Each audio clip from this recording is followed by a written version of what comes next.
Bismillahirrahmanirrahim. Assalamualaikum warahmatullahi wabarakatuh.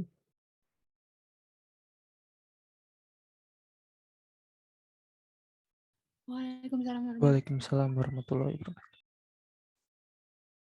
Ya, kita mau mulai lagi perkuliahan kita di pertemuan ke-12 ini. Untuk mengawali, maka presensi akan saya siapkan terlebih dahulu.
Untuk presensi sudah saya kirimkan di chat, kemudian kalau misalnya menghendaki untuk screenshot, menghendaki QR code-nya akan saya tampilkan di share screen sebentar lagi.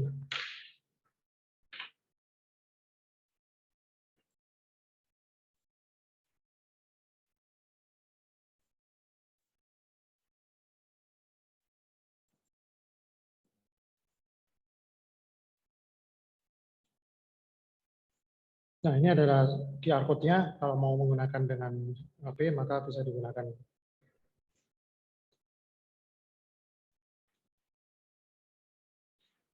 Tunggu sebentar.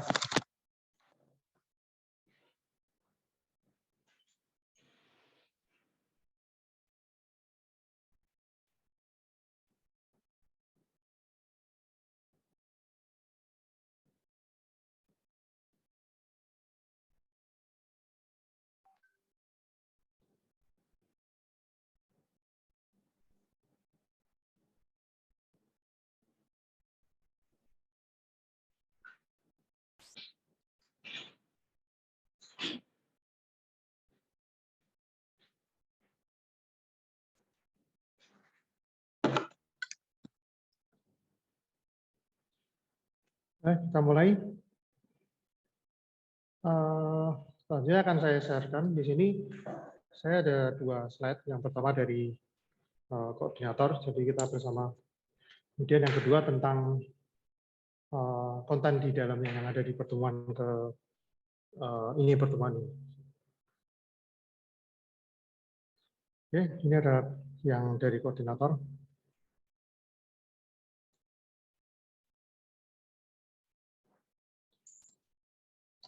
Jadi ini tentang penerapan pengembangan aplikasi AR.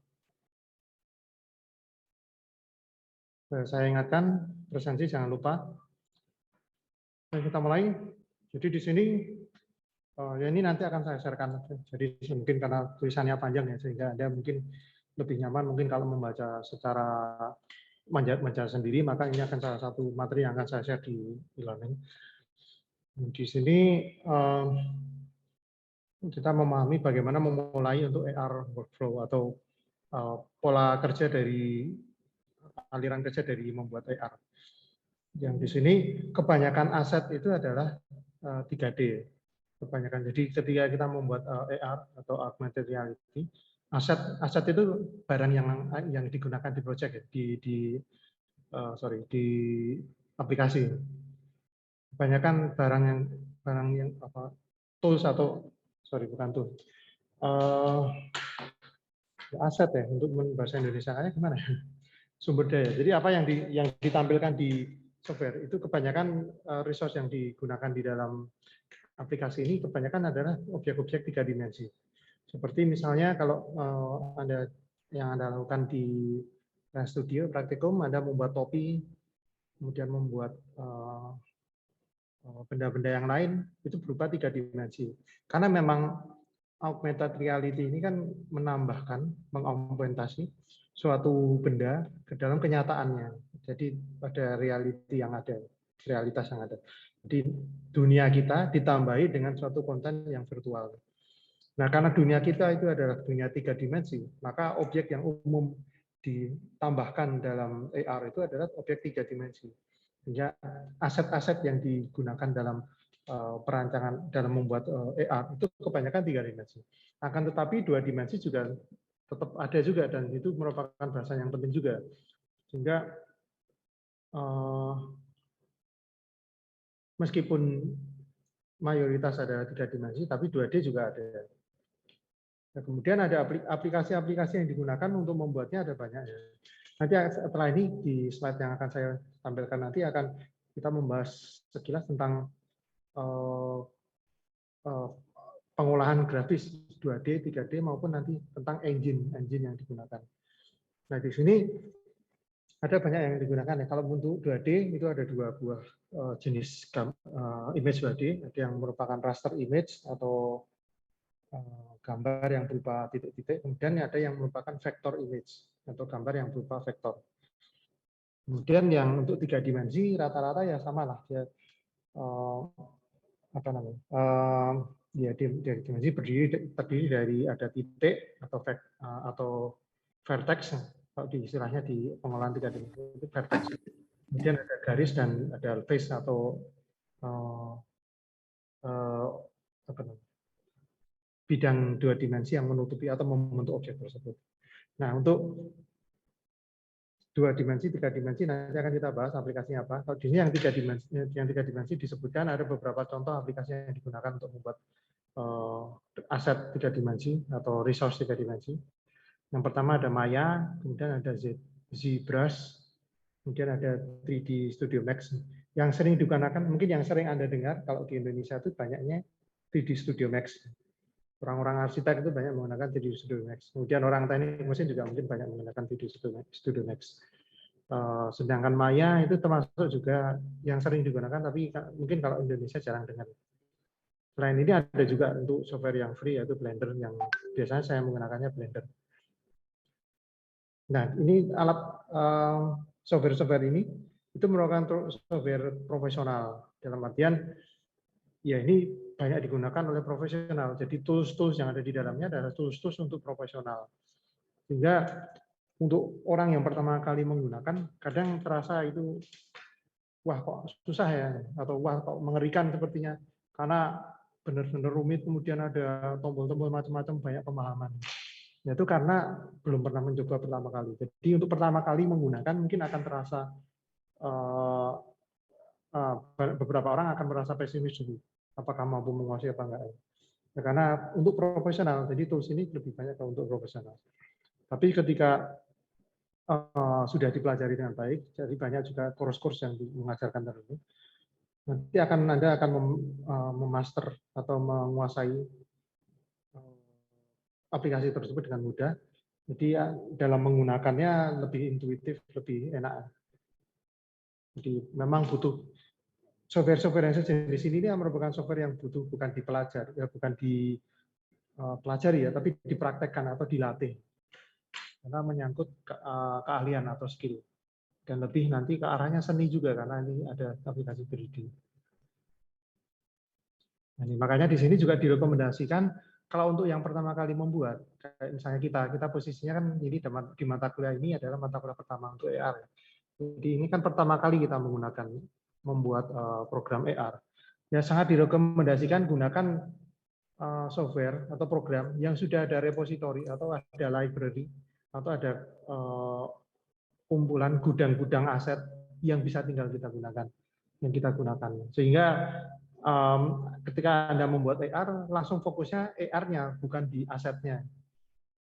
Jadi kita sementara men-skip atau melewati dulu tahapan membuat aset, tapi langsung kita membuat AR-nya. Seperti yang Anda lakukan di Praktikum juga seperti itu kan. Jika Anda menghadapi software-nya yaitu Lens Studio. Lens Studio dia ada banyak asetnya, tinggal kita gunakan saja.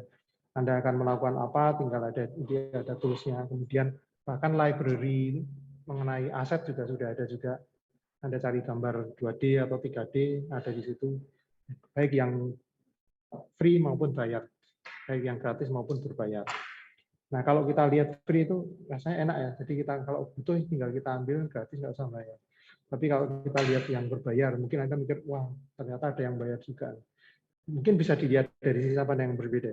Ketika lihat di library ada yang bayar, pikirkan begini, bahwa suatu saat nanti mungkin Anda bisa membuat sesuatu dan dijual di situ. Kan? Jadi dari setiap kondisi selalu dilihat sisi baiknya. Dimana kalau aset free itu enaknya kita bisa menggunakan secara gratis. Kemudian kalau aset yang berbayar itu kan memunculkan ide bahwa suatu saat nanti mungkin Anda bisa menjual sesuatu di situ dan dapat uang di situ. Ini kembali. Jadi lebih disarankan pertama kali digunakan yaitu yang sudah simpel saja, yang sudah ada repository 3D asetnya, kemudian desain juga sudah ada, template sudah ada, sehingga Anda lebih merasakan bisa membuat AR dulu sebelum menemui masalah-masalah atau memenuhi tantangan-tantangan dengan berbagai macam software profesional tersebut. Jadi lebih fokus ke menggunakan AR experience di dalam aplikasi yang Anda develop. Jadi akan lebih cepat mendapatkan AR experience-nya dengan cara seperti itu. Tanpa harus berlatih dulu tentang 3D development. Oke, kita lanjutkan. Seperti biasa, kalau misalnya ada yang mau tanyakan, mau silakan. Nah, ini kemudian ini menjelaskan tentang typical user flow. Jadi user flow yang umum. Apa user flow itu ya kayak ya, aliran pekerjaannya itu kayak apa yang umum. Jadi pertama perlu kita semacam identifikasi ya. Menggarisbawahi pengalaman yang kita miliki, kemampuan dari yang kita miliki itu apa saja. Kemudian membuat ini semacam storyboard atau sketsa atau text outline untuk menggambarkan apa yang akan Anda buat, apa Anda develop. Kemudian pilih yang terbaik lah, cara atau aliran pekerjaan yang terbaik untuk tim Anda atau diri Anda sendiri. Dan secara umum kita direkomendasikan untuk membuat dokumen tentang rancangan. Jadi di sana meliputi langkah-langkah outline yang ingin dibuat.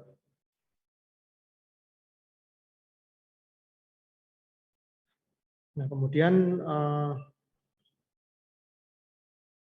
gunakan flow untuk interaksi juga.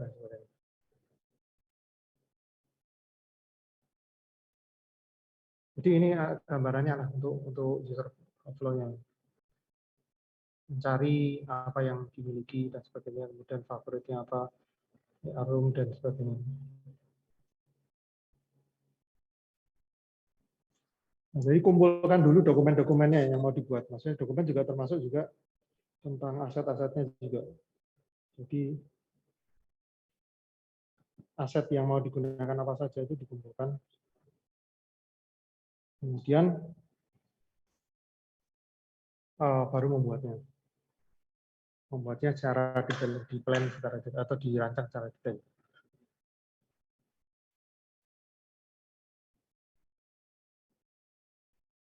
You want your users to engage with, what sort of user interface your experience will use, and how your objects will be placed in space. As you build this document, it should grow with input from your sound designers, 3D model specialists, and other specialized members of the team. Make sure the document contains all of your 3D assets you plan to use for your experience. By the end, everything from the moment a user opens the experience to the moment they close it down should all be planned out in detail. Ternyata ada suaranya. Jadi penjelasan tadi. Jadi pastikan bahwa semua aset ada di dalam dalam ya udah ada, kemudian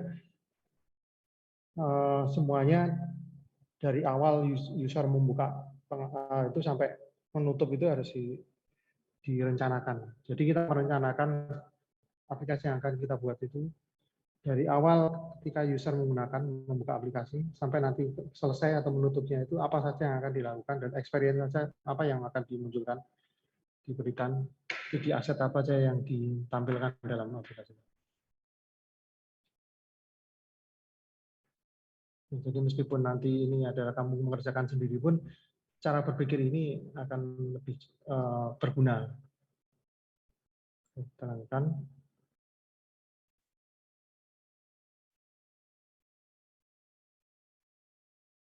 Ada yang penasaran. Yang pertama tadi ada suaranya nggak? There are entire courses taught about each, and professionals spend years mastering their various features and capabilities. For the purposes of beginning with ARCore, we recommend starting with Google Poly, a repository of 3D assets and designs that also include models built by users all around the world. With Poly, you can choose from a vast library of ready-to-go 3D assets and simply download them to use in your ARCore experience. Taking this route. Oh ya, ini yang slide yang pertama tadi ternyata ada penjelasannya, ada videonya. Jadi dia menyebutkan bahwa merekomendasikan Google Poly. Jadi di situ Google yang tempat kayak semacam sharing 3D assets di seluruh orang di dunia yang bisa Anda gunakan. Tidak semacam tadi mencari gambar hamburger, itu tinggal tutup saja hamburger, maka akan muncul beberapa 3D asset yang ada, tinggal di-download saja untuk digunakan. Tinggal pilih salah satu. Jadi salah satu media untuk library yaitu Poly, Google Poly. Dan ini yang tadi tentang user flow. Nah, ini sekarang menjelaskan tentang berikut ini, jadi experience di dalam membuat aplikasi.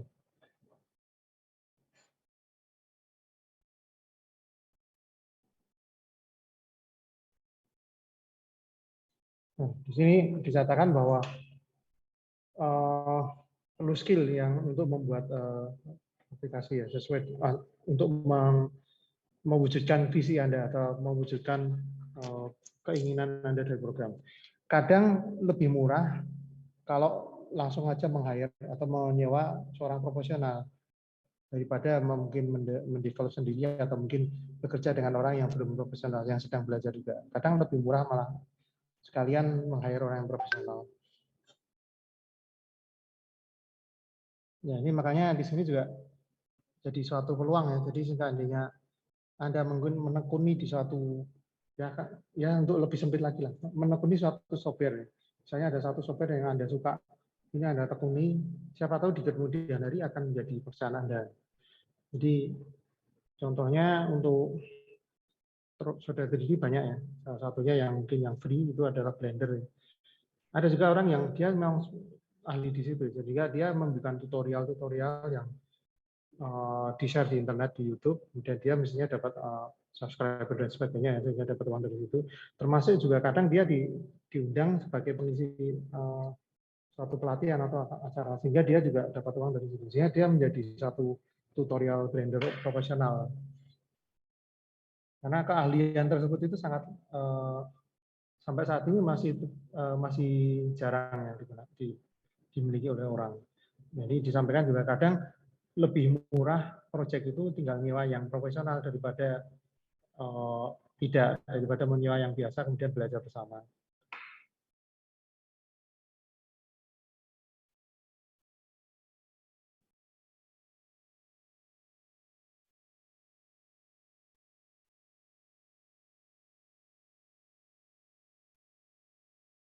Nah, intinya itu tadi. Menjadi seorang profesional 3D artist itu ya suatu peluang yang besar ya.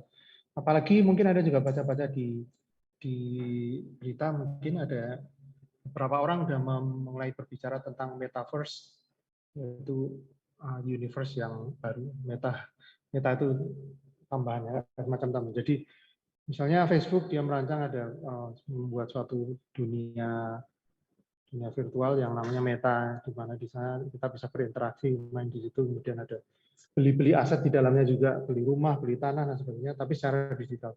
Itu wujudnya benar-benar beli ya. Jadi ini kerjaannya orang yang membuat secara 3D ini ternyata akan berguna sekali.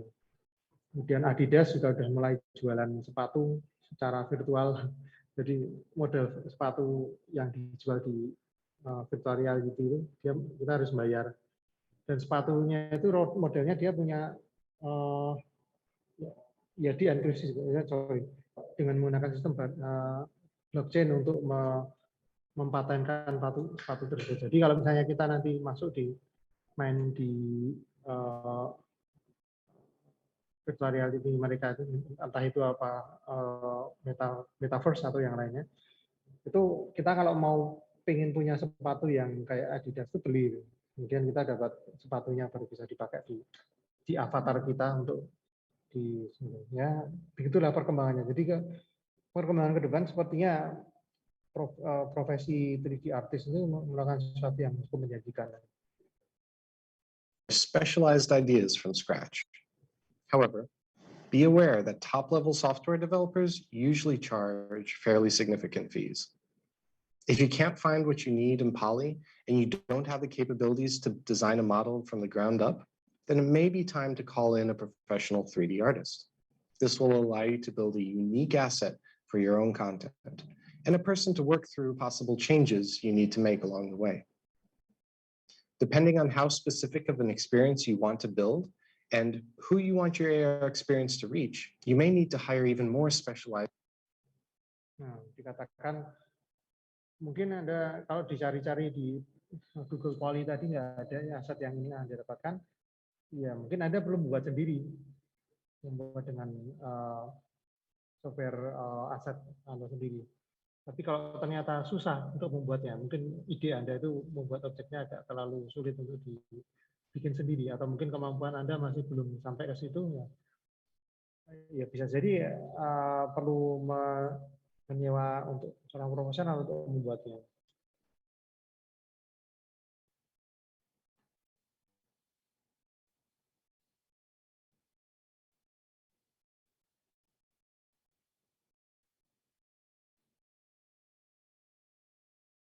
Seperti yang disampaikan di bawah. Nah, oke. Ini kemudian sebenarnya ada kuis, yaitu sesuatu yang bisa Anda kerjakan. Tapi ini kuis ini tidak saya buat sebagai tugas yang harus dikumpulkan. Jadi ini suatu insight aja atau suatu pandangan apa yang perlu Anda pelajari. Jadi memikirkan kemungkinan jalan untuk user berinteraksi dengan AR application. Jadi kita perlu memikirkan juga, mari kita berpikir tentang interaksi antara user dengan AR aplikasi yang Anda buat itu apa saja. Kemudian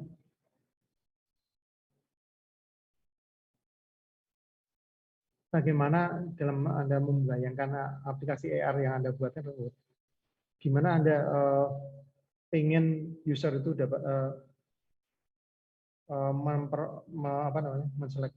memilih digital objeknya, itu bagaimana? Jadi misalnya berinteraksi user dengan AR-nya itu Anda pinginnya itu interaksinya berupa seperti apa? Caranya gimana antara user berinteraksi dengan objek-objek virtual yang ada? Misalnya apakah bisa megang langsung atau menggunakan tombol atau menggunakan apa? Itu perlu dipikirkan juga. Kemudian interaction yang kayak apa yang Anda inginkan mereka dapatkan dari aplikasi Anda. Ini hal-hal yang perlu dipikirkan dalam merancang suatu aplikasi AR. Jadi bagaimana user berinteraksi dengan AR, kemudian bagaimana user memilih objek-objek yang ada di AR tersebut, kemudian pengalaman apa yang Anda ingin sajikan untuk user di dalam aplikasi Anda. Ini bahasanya sudah mirip-mirip dengan bahasan yang sebelumnya, jadi tentang interaction dan user experience. Ini yang perlu dipikirkan yaitu jadi bagaimana interaksinya, jadi jenis interaksinya kayak apa. Kemudian bagaimana interaksi berupa milih barang itu bagaimana. Ini dibahas juga kemarin Kemudian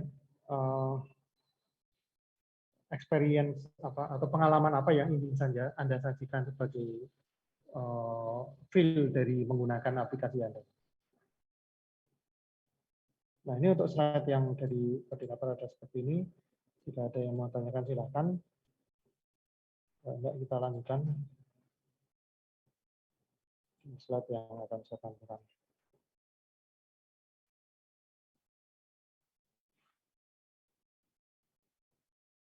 Kita tanyakan ya. Oke, saya lanjutkan. Nah, ini sekarang kita sedikit membahas tentang ini, tentang perangkat lunak untuk pengolah aset dan juga engine-engine yang ada yang bisa digunakan di dalam membuat AR. Di perangkat lunak untuk bikin aset itu apa saja yang bisa digunakan. Dan nanti juga terakhir juga tentang engine-nya atau aplikasi atau platform yang bisa digunakan untuk membuat AR. Yang pertama di sini kita bahas tentang pengolahan aset. Aset itu ada dua kan saya sampaikan. Utamanya memang untuk AR itu lebih banyak aset 3D atau 3 dimensi. Karena memang dunia kita dunia 3 dimensi. Jadi ketika menambahkan suatu objek, ya mestinya ya objek yang 3 dimensi juga. Tapi itu tidak menutup kemungkinan banyak juga yang dibutuhkan aset-aset berupa 2 dimensi. Jadi tetap bahasanya tetap penting. Karena antara 3 dimensi dan 2 dimensi itu ada sangat saling keterkaitan yang erat. Di mana 3 dimensi itu ya permukaannya mesti 2 dimensi kan. Jadi misalnya kotak itu 3 dimensi. Tapi permukaannya itu misalnya digambari apa? Nah, gambar itu kan 2 dimensi. Jadi tetap tidak akan lepas dengan sangkut pautnya dengan 2 dimensi. Dan makanya pengolahan aset 2 dimensi sangat penting juga karena ini hubungannya sama memberikan pengalaman kepada pengguna tentang gambar yang ada di depan, objek yang ada di depannya. Nah, di sini untuk pengolahan 2 dimensi itu berarti mengolah gambar, mengolah tekstur. Bahasa di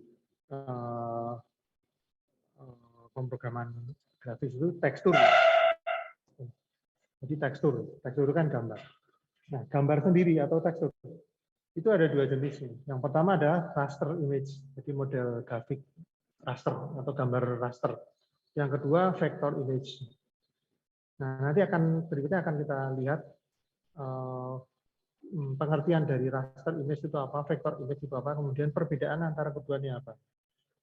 Sekilas saja untuk raster image ada gambar-gambar yang berupa bitmap atau peta dari titik-titik yang berwarna. Jadi gambar yang Anda lihat itu berupa sebenarnya kalau dilihat pakai mikroskop, pakai pembesar yang terus-terusan tambah besar, kelihatan bahwa itu adalah titik-titik yang berjajar-jajar yang masing-masing titik ada warnanya atau ada brightness-nya. Itu model gambar berupa raster atau raster image. Jadi misalnya ada gambar kotak yang ada di depan layar Anda, itu adalah gambar kotaknya itu berupa titik-titik yang berjajar-jajar sehingga menggambarkan suatu kotaan. Itu raster image. Kemudian untuk vector image, ini gambarnya itu berupa vektor. Jadi data yang disajikan itu vektor. Jadi misalnya garis itu kan berarti garis tidak digambarkan dengan jajaran dengan warna yang titik-titik berwarna yang berjajar. Tapi garis digambarkan dengan titik mulainya di mana, arahnya kemana, panjangnya seberapa. Jadi gitu. Jadi objek-objek yang dibahas di image berupa vektor itu adalah objek vektor, bukan objek titik. Garis itu ya garis, berarti ada titik dari mana ke mana, kemudian itu jadi garis. Kotak itu berarti ya kotaknya tahu kalau di dalam vektor image berarti ya ada titik, 4 titik, kemudian masing-masing dihubungkan dengan satu garis, ya masing-masing dihubungkan dengan garis, kemudian itulah kotak. Jadi, menggambarkan dari datanya begitu. Nanti akan sedikit lebih dibahas di slide berikutnya. Kemudian nanti kita juga membahas tentang pengolahan aset 3D. Nah, kalau aset 3D sebenarnya agak panjang ya, tapi singkat aja. Jadi kita lebih fokus ke arah programnya apa ya. Jadi softwarenya apa yang bisa digunakan untuk mengolah aset 3D. Tidak terlalu dalam tentang objek 3D itu apa, kemudian bagian-bagiannya apa, tapi lebih ke arah software yang bisa digunakan. Kemudian nanti kita bahas juga tentang engine atau aplikasi yang menjadi mesin dari atau menjadi platform dari AR yang kita buat. Kita lanjutkan. Nah, kita bahas tentang raster image dan vector image. Ini ada website yang nanti akan saya tunjukkan. Ini dari University of Michigan, Amerika. Penjelasannya, websitenya ya. Tapi sekilas ini ada gambarnya gini. Mungkin dari gambar ini mungkin beberapa dari Anda sudah paham maksudnya. Raster image dengan vector image. Gambar berupa raster dengan gambar yang berupa vektor. Yang sebelah kiri adalah tulisan raster. Jadi berupa dari suatu fontnya ya, Arial mungkin ya. Raster. Kemudian yang sebelah kanan ini tulisan vektor. Bedanya adalah yang kiri itu adalah diwujudkan dari menggunakan raster atau gambar raster. Yang kanan itu gambarnya merupakan gambar vektor. Jadi gambarnya terdiri vektor. Nah, kalau sebelah kiri kalau kita perbesar huruf yang sama yaitu E, maka akan terlihat seperti ini, terlihat kotak-kotaknya. Ini karena gambar raster itu merupakan jajaran titik-titik, ya titik tapi kotak. Jadi jajaran titik-titik yang berwarna. Dalam kasus ini misalnya dicontohkan warnanya cuma hitam sama putih. Ya. Jadi warnanya cuma hitam sama tidak ada warnanya. Maka kalau lihat di zoom lagi kelihatan ini. Ini enggak hitam putih, grayscale ini. Jadi hitam sampai putih. Nah, ini kalau diperbesar sini. Jadi E itu ternyata bentuknya ini, bentuknya di raster itu berupa kotak-kotak. Yang kalau dilihat dari jauh bentuknya E kayak sebuah lingkaran, padahal sebenarnya kotak-kotak. Nah, kalau kita lihat ini sepertinya kalau di ini bisa pakai magnifier juga. Ada nggak tombol untuk magnifier?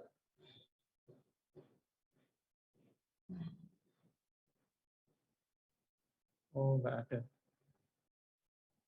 Nah, saya nggak pakai MS Office ya, kayaknya masih yang free Office ya, tidak semua dosa. Jadi kan ini kalau diperbesar ini ternyata kotak-kotak dan masing-masing kotak ini ada warnanya. Putih, putih, putih, putih, abu-abu, hitam, hitam, hitam, hitam, abu-abu, putih, putih, putih, putih. Seperti ini. Maka inilah raster image ini. Jadi raster image ini adalah gambar yang berupa yang digambarkan dengan wujudnya deretan titik yang ada warnanya. Sedangkan kalau sebelah kanan, ini vektor image, yaitu vektor. Tulisan vektor, E-nya ini merupakan gambarnya kalau diperbesar, kelihatan tetap halus ya. Diperbesar sampai berapapun juga nanti akan halus. Kenapa seperti itu? Karena memang data yang disimpan itu bukan berupa data jajaran titik-titik, kumpulan titik-titik, tapi berupa data, ini kalau Windows itu mungkin font mungkin kayak, ya misalnya ini anggap aja ini suatu vektor ya. Jadi berupa kayak misalnya ini titik, ini ada titik, ini titik, ini titik, kemudian ini ada titik, titik, lingkaran, tengah lingkaran, bentuknya kayak gini. Jadi gitu.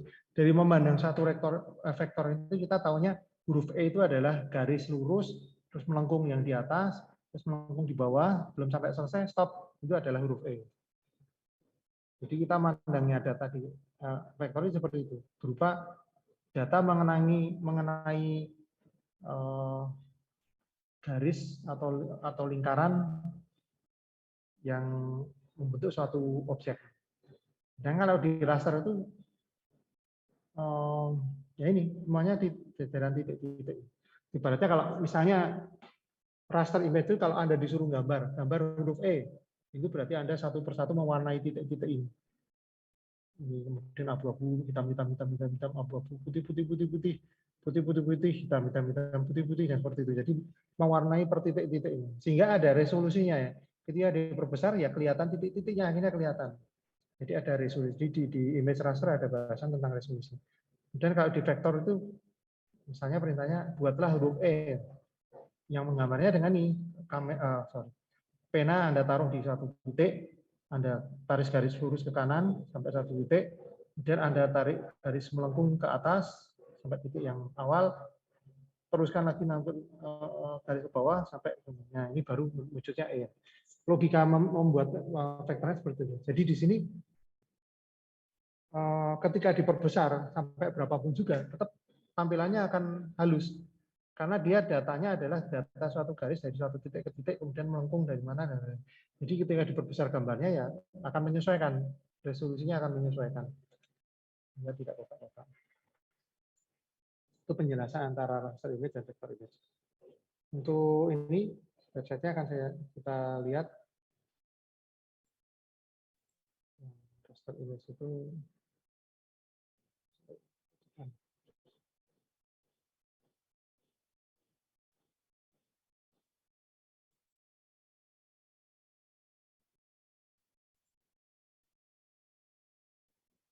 ini sorry, ternyata di depan.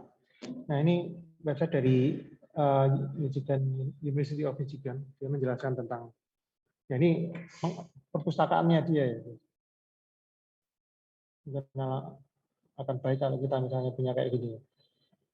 Nah, ini penjelasan raster image itu apa? Itu saya perbesar aja. Nah, raster image atau bitmap image itu secara umum dapat kita pikirkan bahwa image tersebut adalah image yang dihasilkan ketika kita men-scan suatu gambar. Jadi image-nya itu berisi dari titik-titik picture element, titik-titik yang masing-masing titik mempunyai warna yang unik. Sehingga secara kebersamaan dia menjadikan satu gambar. Kayak ini. Huruf E ini kan adalah data jajaran dari titik-titik yang unik sehingga akan memunculkan suatu gambar. Nah, kemudian ya itu penjelasan di bawahnya.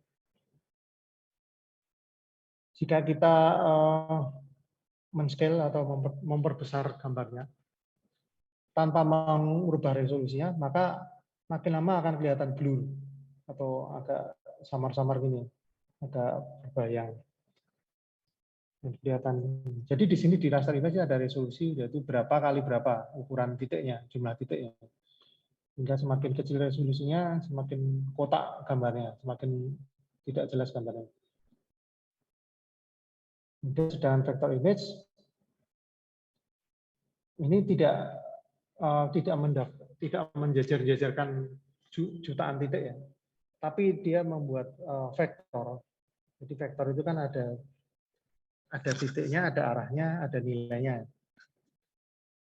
Kemudian membuat, jadi ibaratnya inilah untuk membuat huruf E, kalau yang tadi menjajar-jajarkan titik dengan dikasih warna, kalau di sini itu membuat rumusan atau rumus untuk membuat E, yaitu untuk membuat E adalah taruh di sini taruh gambar di sini, kemudian geser ke kanan sampai suatu titik, kemudian melingkar ke atas sampai bawah.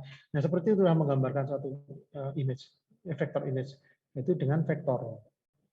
Ini adalah vektor. Jadi garis ini bukan titik-titik yang berjajar, tapi garis. Jadi garis dari titik sini ke sini dihubungkan dengan kelengkungan berapa persen, berapa derajat, sehingga kayak gini. Ini juga sama. Jadi menggambarkan sesuatu dengan itu, dengan wujudnya adalah vektor. Jadi suatu rumus. Sedangkan ini menggambarkan sesuatu dengan deretan titik-titik. Kemudian kalau ada yang bertanya, image mana yang kira-kira lebih efisien atau lebih efektif dari ini? Apakah raster image dan vector image? Nah itu relatif ya, tergantung dari kasusnya. Ketika Anda membuat gambar itu berupa gambar yang rumit, jadi kayak foto, Anda memfoto suatu benda, suatu pemandangan. Berarti isinya di sini itu banyak, objek-objeknya kan campur aduk banyak sekali ya. Nah ini image, raster image adalah yang paling tepat untuk menggambarkannya. Karena apa yang ditampilkan itu berupa deretan titik. Jadi sama tipe data, kemudian tipe file yang merupakan raster image ada JPEG, TIFF, GIF, PNG, kemudian PNG ini kita. Nah, kemudian di satu sisi kalau misalnya pemandangan tadi digambarkan dengan vector image, wah itu jadinya malah gede banget filenya. Karena objek yang ada di layar kan ada macam-macam. Ada kalau gelas saja udah ada lingkaran untuk melihat atas gelasnya, kemudian lingkaran setengah lingkaran yang ada di bawah untuk apa namanya gelas bagian bawah, kemudian garis lurus, kemudian di mana itu banyak sekali objek-objek vektor yang ada di situ sehingga tidak efisien untuk membuat foto pemandangan. Namun jika gambar yang dituju adalah gambar sketsa atau gambar yang tidak terlalu banyak objek, sehingga semua lebih mudah dirumuskan. Nah, ini vector image akan lebih baik. Tipe file vector image adalah EPS, kemudian ada SVG, kemudian ada yang lainnya juga. Jadi contohnya membuat tulisan vektor. Nah, ini lebih mudah untuk disimpan kalau itu memerlukan suatu gambar itu dalam formatnya vector image dibanding dengan raster image, karena raster image akan jadi gambarnya berupa deretan titik, jadi mungkin akan besar. Resolusi ditambah ya, kapasitasnya dibutuhkan besar. Kalau vector image, nah ini singkat sekali, mungkin hanya 1 kilobyte mungkin untuk menuliskan vektor gitu. Karena bisa dirumuskan tulisannya. Oke, kita lanjutkan. Nah, ini aplikasi atau software yang digunakan untuk mengolah image 2D. Di raster graphics atau raster image ada software Adobe Photoshop, ini yang mungkin banyak digunakan, orang banyak menggunakan, orang Indonesia terutama. Ini karena basicnya adalah dari raster image. Jadi gambar yang dibuka ini adalah deretan titik-titik yang berwarna. Ini websitenya. Kemudian yang free, yang ini saya juga gunakan, yaitu GIMP. General, apa lupa kemarin singkatan. GIMP, ini ada satu, ini alamatnya. Nah, kelebihan dan kekurangannya jelas kalau Photoshop mestinya dia lebih ke profesional. Jadi kita menggunakannya lebih ke arah harus bayar. Aplikasinya lebih, tools yang di dalamnya lebih banyak mungkin dan lebih mudah untuk digunakan. Sedangkan untuk GIMP itu kelebihannya adalah free atau gratis, nggak usah bayar. Tentang isi atau detail dari fiturnya sepertinya juga tidak terlalu tertinggal jauh dengan Photoshop. Cuman kalau kebanyakan orang lebih suka menggunakan Photoshop karena sudah terbiasa ya. Dan untuk beralih ke GIMP ya butuh effort lebih untuk mempelajarinya. Tapi sepengetahuan saya tidak terlalu jauh kok. Jadi tetap tidak terlalu jauh perbedaan antara Photoshop dan GIMP. Hanya perlu terbiasa aja atau hanya perlu berlatih aja. Nah, untuk vector graphics ini yang sering banyak digunakan di Indonesia itu CorelDRAW ya, untuk membuat gambar. Jadi membuat lingkaran itu kan membuat bulatan, kemudian ukurannya berapa, diameter berapa ya. Seperti itu vector graphic. Kalau yang Photoshop membuat lingkaran itu kita membuat bentuk lingkaran terus jadi ya udah itu berarti menjadi titik-titik yang membentuk lingkaran. CorelDRAW itu lingkaran ya titik tengahnya mana, radiusnya berapa, maka bentuknya lingkaran. CorelDRAW. Kemudian yang versi yang untuk yang free yang saya gunakan juga yaitu Inkscape. Ini free, tidak berbayar. Cuman ya tergantung dari kebiasaan ya. Kebiasaan orang lebih terbiasa pakai apa. Mungkin kalau kebanyakan orang Indonesia pakainya CorelDRAW. Tapi kalau sudah dibiasakan atau belajar Inkscape ya sepertinya kalau mau menguasai sama-sama menguasainya mungkin akan sama hasil yang dikerjakan. Hasil produksinya yang dikerjakan sama. Memang mungkin CorelDRAW lebih user friendly ya, lebih menu-menunya lebih gampang, untuk aplikasinya lebih simpel. Kalau Inkscape mungkin agak lebih butuh kecermatan dan butuh belajar dulu. Tapi sama, dua-duanya adalah membuat vektor grafis. Nah, masing-masing program biasanya dia punya format penyimpanan file sendiri. Jadi Photoshop itu lupa saya namanya apa ya, untuk filenya dot apa ya. Kalau GIMP ya ada, tapi secara umum ada beberapa format yang bisa itu berlaku secara universal. Sebagai contoh untuk raster grafik ada format JPG atau JPEG. Itu format yang membuat dari asosiasi fotografi ya. Jadi file JPEG ini suatu file standar yang bisa dibuka oleh Adobe Photoshop, bisa untuk GIMP atau dengan aplikasi yang lain. Kemudian ada BMP atau bitmap file ya. Itu juga format standar yang semua produk bisa buka. Ada lagi apa tadi disebutkan TIFF, ada GIF, ada PNG dan sebagainya. Itu suatu jenis-jenis format untuk raster grafik. Sedangkan untuk vector graphics, nah ini masing-masing juga punya sendiri. Jadi CorelDRAW ada sendiri filenya yang disebut namanya apa. Inkscape juga ada sendiri. Tapi secara umum ada beberapa file yang bisa dibuka untuk semuanya. contoh yaitu SVG. Itu format grafik, fiber grafik yang bisa dibuka oleh Corel, Inkscape maupun yang lainnya. Untuk website-nya bisa kita lihat di sini Corel Draw. Corel Draw itu yang ini ya. Oh, ini Inkscape.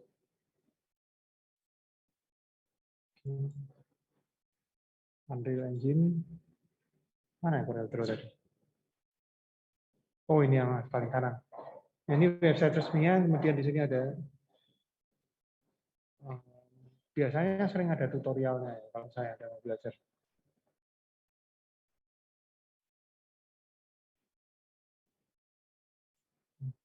Kemudian untuk ini Inkscape free, ini Inkscape ya. Jadi kalau itu bisa saya tunjukkan karena saya install juga.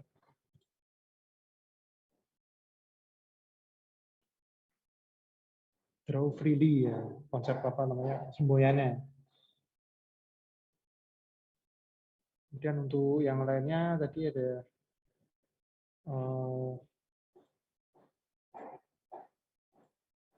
game ini yang free ya. Sudah pernah saya tunjukkan juga untuk dipraktikkan. Dan yang satunya Adobe Photoshop ya. Adobe Photoshop termasuk terkenal juga.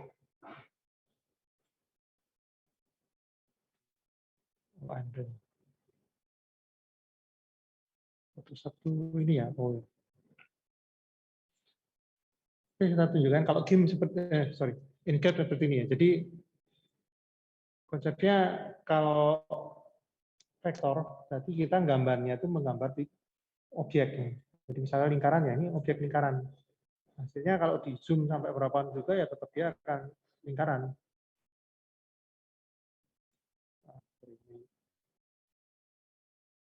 Sampai 1000 kali. Tapi nggak kelihatan gimana. Hilang jejak. Ini diwarnai aja mungkin.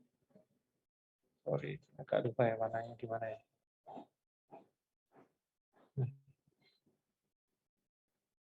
Kemudian, nah diperbesar berapapun juga ya dia akan tetap kelihatannya akan halus. Misalnya kita lihat pinggirannya ini. Nah, pinggirannya tetap halus. Dua garis halus. Diperbesar 1000 kali, 1000%, berarti 10 kali ya. Pinggirannya tetap halus, tidak kelihatan kotak-kotak ya. Misalnya mau sampai 10.000 kali pun ya sama saja. Ya.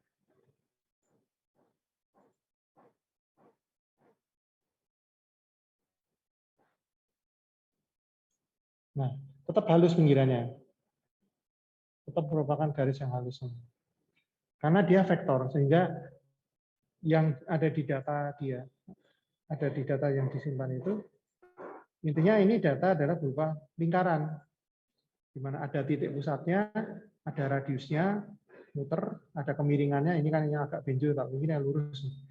Itu datanya gitu. Jadi mau diperbesar seperti apa ya, nanti rendering grafiknya akan menyesuaikan tampilannya, sehingga tampilan yang ini tingginya halus. Kalau cuma gambar kayak gini di save kecil, filenya akan kecil ya. Filenya kemudian kita lihat save-nya apa aja ya. SVG yang standar dari standar. Ini tipe-tipe gambar yang bisa digunakan ya.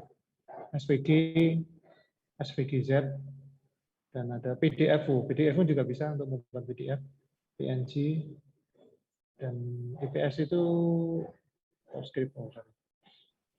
WMF itu sering juga kita temukan. Ada banyak. PNG mestinya ada, BMP ada nggak BMP? Harusnya ada BMP. Sorry, BMP kan raster ya, bukan BMP berarti. Kemudian kalau misalnya, bedanya kalau yang model raster itu bagaimana? Saya bukakan Jim, gimana Kak lambat mungkin.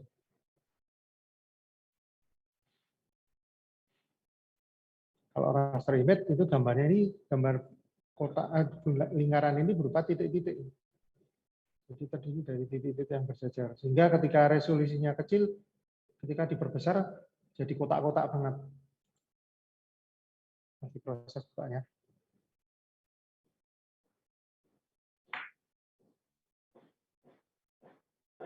Nah, dan ini ada nggak ya objek?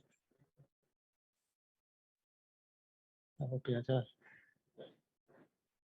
Objek misalnya saya cuma pakai tapi nggak terlalu mendalami, jadi nggak terlalu tahu detail untuk membuat objek yang mana. Begini aja lah. Nah, saya copy aja. Ini ya, jadi ini gambarnya tadi lingkaran yang sama. Kalau kita zoom aja, kita gedein aja sampai 800. Nah, pinggirnya kelihatan sudah patah-patah, kotak-kotak. Ya karena memang itulah data dari gambar mereka itu, gambar raster image itu berupa deretan titik-titik, deretan kotak-kotak kecil yang dikasih warna. Putih, putih, putih, putih, putih, putih, putih, kuning, kuning, kuning, kuning, kuning, dan seterusnya. Di sini juga sama, putih, putih, kuning. Jadi ketika diperbesar, nanti akan kelihatan kotak-kotaknya di resolusi tertentu. Dilihatnya jauh-jauh, jangan dekat-dekat. Nah, itu. Ini yang kelihatan. Maka kalau untuk gambar yang cuma isinya bulatan gini, kalau disimpan pakai berupa raster, kurang efisien. Karena sebenarnya ini gambar bulatan warna kuning itu bisa kita deklarasikan dengan titik, radius, udah warna. Itu udah jadi kan tiga buah data seperti aja. Tapi kalau raster image ya tetap akan semuanya diwujudkan dalam suatu deretan titik ya. Nah, ini tinggal berapa kali berapa tadi? 1000. Sorry, tadi saya bikin 1920 kali 1080. Jadi ada 1920 titik dikali 1080 titik yang masing-masing ada warnanya. Ya udah gitu aja. Jadi ini akan lebih besar datanya yang ketika disimpan dalam bentuk raster. Apalagi kalau rasternya itu tidak dikompres, jadi tipe file yang mentahan kayak BMP dan sebagainya, jadinya gede. Itu nggak peduli gambarnya apa, pokoknya jadinya filenya segitu. Nah, tapi kalau untuk gambar pemandangan, jelas ini sangat cocok untuk raster, karena pemandangan ya berupa dataran titik ya. Mau gambarnya mau seperti apa, mau banyak objeknya atau enggak, tetap filenya akan seperti itu. Sedangkan untuk yang ini, untuk vektor, gambar pemandangan itu berarti banyak sekali objek-objek ya. Ada lingkaran, warnanya gimana, gradasi gimana. Jadi akan rumit sekali untuk disimpan berupa data berupa vektor. Sehingga untuk pemandangan, untuk vektor tidak efisien untuk data. Oke, kemudian kita lanjut saja. Yang Corel Draw saya tidak bisa menunjukkan karena saya tidak menginstal. Photoshop juga tidak menginstal, jadi tidak bisa menunjukkan. Cuman saya ingat ketika dulu waktu saya kuliah dulu kan kita masih marak untuk software yang bajakan dan sebagainya, kan tinggal nyewa CD saja. Jelas saya pernah menggunakan Photoshop dan Corel Draw. Ya lebih nyaman sih daripada Inkscape dan GIMP. Atau mungkin karena dulu sudah terbiasa ya, jadi ketika beralih ke yang free ini perlu penyesuaian. Tapi yang intinya kalau Photoshop, ada Photoshop itu profesional jadi berbayar. Corel Draw juga profesional jadi berbayar. Kita lihat di situsnya ada harganya misalnya. Oh yang ini tidak. Ada mesinnya tadi di satu tempat ya. Saya menemukan harganya berapa. Ada trialnya. Kalau trial nggak bayar karena uji coba ya. Tapi cuma dibatasi berapa lama saja. Nah, ini harganya dalam dolar 155 yang paling murah ya. Modelnya yang model sekali install aja. Berarti ini berapa ini? 2 juta lebih. Nah itu. Oke, kembali. Nah, kemudian untuk pengolahan aset 3D. Aset 3D ini yang banyak akan digunakan. Nah, saya sarankan kalau Anda misalnya tertarik, suka mainan komputer, maksudnya kayak seni-seni yang di komputer itu belajar kayak gini aja, terutama yang 3D, aset 3D, karena ke depan kayaknya akan banyak sekali lowongan pekerjaan yang berhubungan dengan 3D, membuat objek 3D. Aplikasi profesional yang banyak digunakan 3D Studio Max, kemudian ada juga Maya, sama-sama dari Autodesk. Perbedaannya di mana saya belum pernah mendalami, tapi intinya ini dua yang digunakan untuk membuat aset 3D. Kemudian ada Blender. Blender itu yang free, yang versi memang open source. Jadi kayak semacam komunitas yang mengembangkan Blender. Dan lumayan maju juga. Jadi apa yang bisa dilakukan oleh 3D Studio Max dan Maya, sepertinya juga bisa dilakukan oleh Blender. Cuman mungkin antar mukanya atau toolsnya yang mungkin agak beda ya. Jadi mungkin enak yang mana saya kurang tahu karena belum mencoba yang dua di atasnya. Yang Blender sudah pernah saja. Ini karena banyak sekali tools, jadi memang Anda perlu keterampilan. Jadi ini lebih ke arah seberapa sering Anda menggunakan, maka seberapa ahlinya itu akan ditentukan dari situ. Semakin sering Anda menggunakan, semakin ahli Anda menggunakan.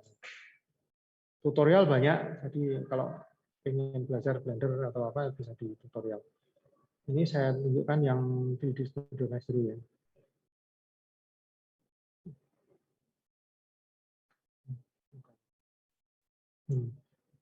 Wah, ini harganya ini langsung bayar setahunnya 1.700. Wah, memang harus profesional, soalnya kalau enggak ya rugi. Sebulan bayarnya $215. Bisa menggambar macam-macam objek yang 3D yang dibuat. Sangat bagus sekali mungkin. Kemudian ada pencahayaannya untuk menampilkan gambarnya supaya lebih baik. Supaya lihat hasilnya. Ini sepertinya ini juga bisa membuat objek kayak gini untuk 3D. Tampilan 3D yang bentuknya kayak gini. Profesional, jadi udah ada toolsnya akan lebih mudah mestinya. Kemudian ini yang Maya sama juga, harganya sama. Per bulannya segini cuma. Untuk membuat membuat objek-objek 3D. Gitu. Nah ini tampilan programnya antara kayak gini. Mungkin tools-tools yang disajikan itu mungkin lebih mudah ya, lebih simpel ya dibanding kalau Blender. Bisa bahkan sepertinya kita membuat film 3D menggunakan aplikasi ini bisa entah itu di Max atau Maya, mungkin Maya ya. Nah, bagaimana dengan Blender? Ya, Blender juga tidak kalah. Ini ada free karena komunitas ya. Ya paling ada ini donate atau donasi kalau mau donasi. Ya bisa macam-macam yang bisa dilakukan Blender. Membuat objek yang agak jelimet-jelimet. Kemudian ada membuat film dari Blender pun bisa. Jadi kalau Anda search di YouTube akan banyak sekali juga objek yang saya gunakan untuk search ya. Misalnya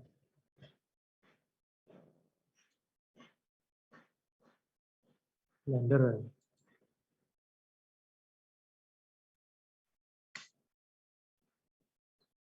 Wah, malah Blender. Ini tutorial tentang Blender.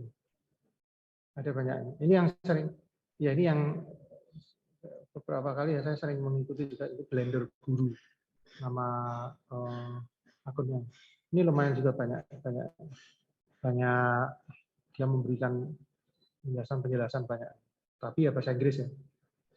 Kalau ini ada yang bahasa Indonesia nih kayaknya. Saya belum pernah, kalau yang Indonesia saya belum pernah. Ini ada akunnya sendiri dari Blender. Ada banyak. Bisa Anda lihat apa yang bisa dilakukan. Ada tutorialnya juga. Mungkin coba saya tampilkan ya. Tapi maaf kalau misalnya patah-patah karena ini saya langsung streaming. And she's in distress. There, my little Monticello flower.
Nah, itu jadi beberapa yang bisa dibuat dengan Blender.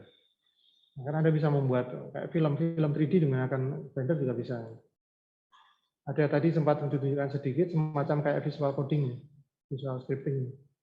Tapi bukan untuk program, tapi logika untuk program. Ini animasi pun bisa dibuat menggunakan Blender, cuman apa namanya?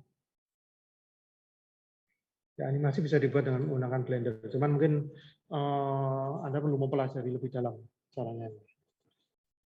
Nah, jadi aset ini banyak sekali yang bisa di 3D Studio Max, kemudian Maya, Blender. Kalau dua yang di atas itu pakai bayar ya. Mungkin misalnya Anda nanti menjadi suatu 3D designer misalnya, mungkin Anda akan menggunakan aplikasi ini 3D Studio Max atau Maya berdasarkan perusahaannya mau dia punya apa, dia beli yang mana. Tapi sepengetahuan saya, apa yang bisa dilakukan oleh 3D Studio Max dan Maya itu hampir semuanya bisa dilakukan oleh Blender juga. Jadi untuk sebagai langkah awal mungkin Anda bisa belajarnya dari Blender dulu. Kemudian nanti ketika di dunia kerja ada aplikasinya menggunakan 3D Studio Max, tidak terlalu sulit untuk Anda beralih untuk software yang seperti ini.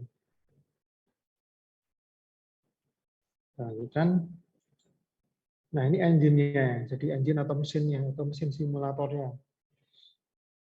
Jadi yang biasanya digunakan untuk mendevelop aplikasi. Ya. Jadi yang saya tunjukkan ini adalah game engine. Dua game engine yang paling terkenal sepertinya di dunia saat ini. Unity sama Unreal. Jadi kalau Anda yang suka main game 3D dan sebagainya itu sering dengar istilah ini. Unity sama Unreal Engine. Jadi ada yang game yang dibangun menggunakan Unreal Engine. Kemudian ada yang dari Unity dan sebagainya. Jadi memang itu dua game engine yang leading saat ini. Unity ini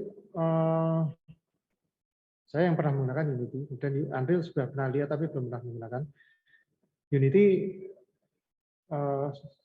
kayaknya versinya ada yang free dan berbayar. Jadi dia modelnya kayaknya bukan menjual software, tapi bagi hasil dari software, kayak semacam membuat software tapi dari beberapa versi. Kita bisa menggunakan yang versi free, jadi dengan fitur yang lumayan banyak, tapi tidak diberikan tutorialnya ya tutorial yang umum aja.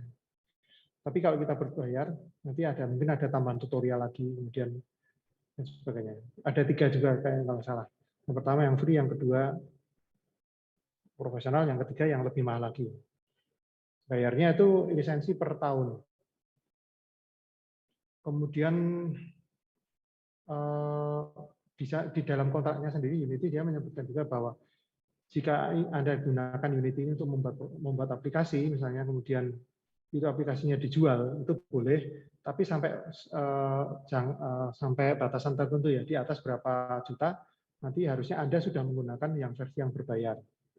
Nanti di atas berapa juta lagi, harusnya versi yang lebih tinggi lagi. Jadi kayak semacam profit sharing ya. Jadi silakan gunakan, tapi kalau untungnya Anda udah banyak, ya kita bagi hasil. Kayak gitulah. Jadi kalau dibahasakan seperti itu sebenarnya. Misalnya bisa Anda gunakan Unity, kemudian misalnya Anda jual, kemudian Anda sudah untung setahunnya dapat untung 10 jutaan ke atas, maka Anda harus ambil Unity yang versi yang berbayar.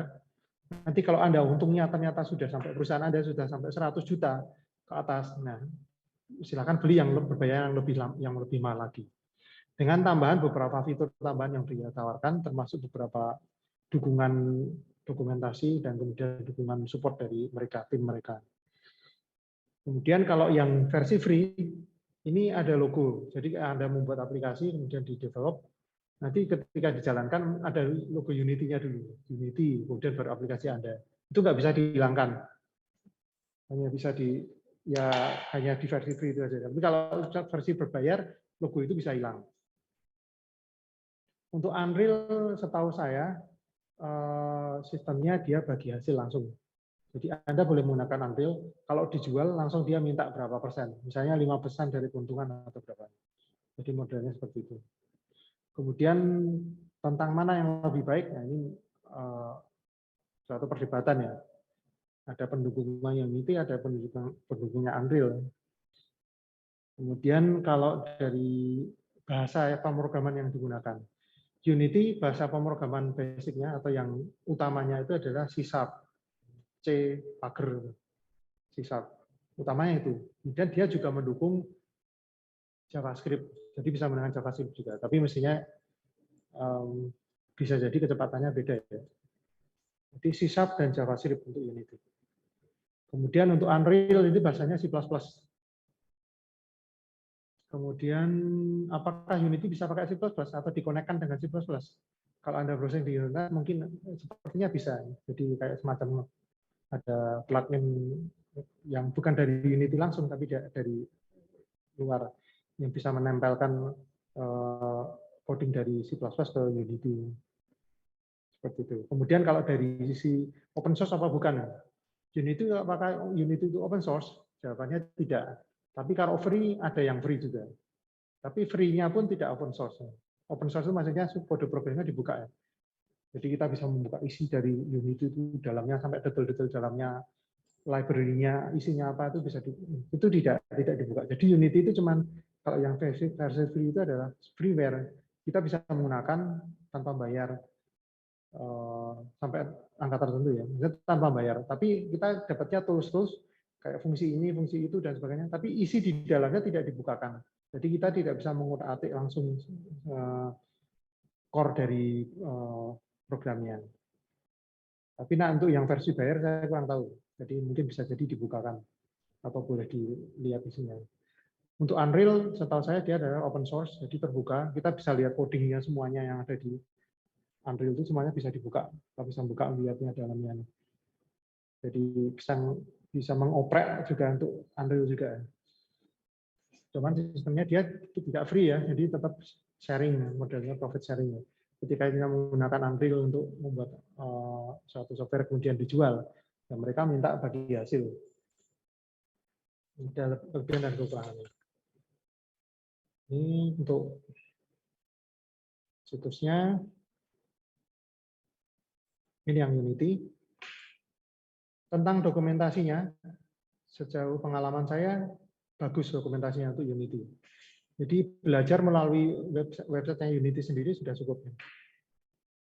Jadi di sini download juga gratis, karena ada versi yang gratis juga. Sorry, yang produk ini. Ini ada Unity Pro, Unity Pro berbayar ya. Yang gratis ada juga. Kemudian ada komunitasnya, community-nya ada, jadi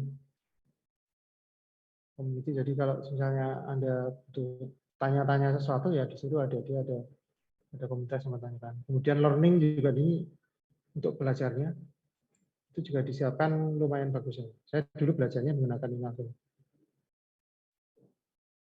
For learners, for educators, professional. Nah, so disapa oleh Unity. Langsung kita bisa menggunakan Unity untuk membuat game-game ringan. Ada contohnya juga. Asetnya juga ada aset library yang bisa digunakan langsung. Kayaknya ada juga saya install Unity. Kok ada ya? Oh, enggak diinstal di komputer ini. Nah, kemudian untuk yang Unreal, mana ya tutupan ini? Namanya Unreal.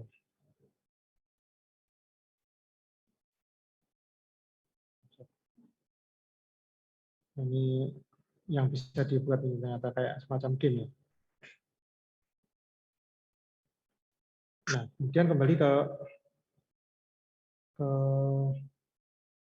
dua ini. Jadi ini adalah suatu game engine ya. Jadi game engine itu mesin fisiknya. Yang kita perlukan mungkin di sini adalah mesin fisiknya, physics engine-nya.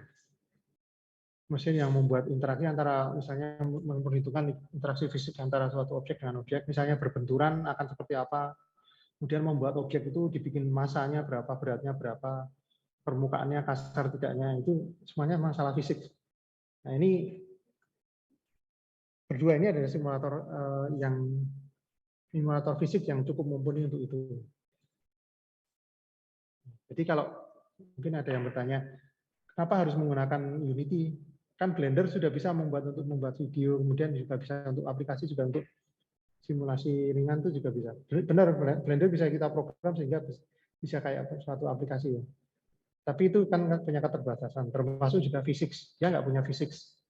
Jadi perhitungan simulasi fisiknya tidak ada. Sehingga kalau Anda membuat program dua mobil tabrakan itu ya kalau perhitungannya nggak ada kalau di Unity ada dan Unreal ada.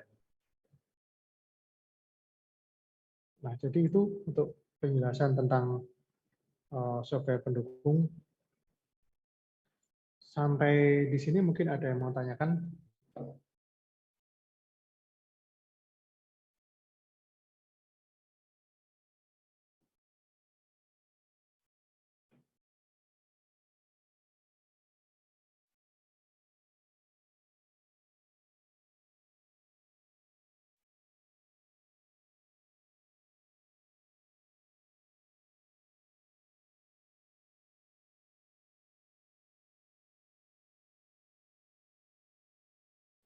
Ada yang tanyakan?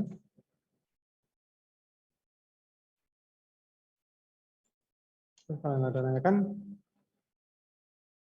ya inilah yang bisa saya jelaskan di pertemuan kali ini. Jadi menjelaskan tentang beberapa hal tadi ya. Kemudian juga tentang software untuk pengelolaan aset dan termasuk engine-nya juga. Jadi sekali lagi bahwa profesi dari graphic designer untuk 3D graphic designer ini sepertinya ada profesi yang akan banyak yang membutuhkan karena seiring dengan perkembangan teknologi 3D termasuk juga teknologi XR yang ada, sehingga suatu saat nanti mungkin ini akan menjadi suatu profesi yang cukup menjanjikan juga. Sehingga Anda bisa mendalami suatu aplikasi untuk pengolahan aset ini untuk kedepannya Anda mungkin suatu saat nanti bisa mendapatkan pekerjaan yang prestisius dari juga. Jadi bukalah peluang sebanyak mungkin ya, asah kemampuan Anda sebanyak mungkin. Cari senjata sebanyak mungkin untuk cari kerja besok. Nah, ini nanti siapa tahu salah satu dari yang hobi-hobi yang Anda jalani, yang hobi positif seperti ini, nanti akan menjadikan suatu pintu rezeki yang besar. Ya. Karena ya kebanyakan untuk kedepannya lagi memang bekerja itu tidak hanya mengandalkan ijazah ya, tapi lebih ke arah skill. Nah, skill ini yang mungkin tidak bisa didapatkan dari cuma sebatas kuliah atau kursus, tapi harus dilatih, dan latih semakin banyak praktek itu akan makin mahir. Ya, terakhir ada yang mau tanyakan?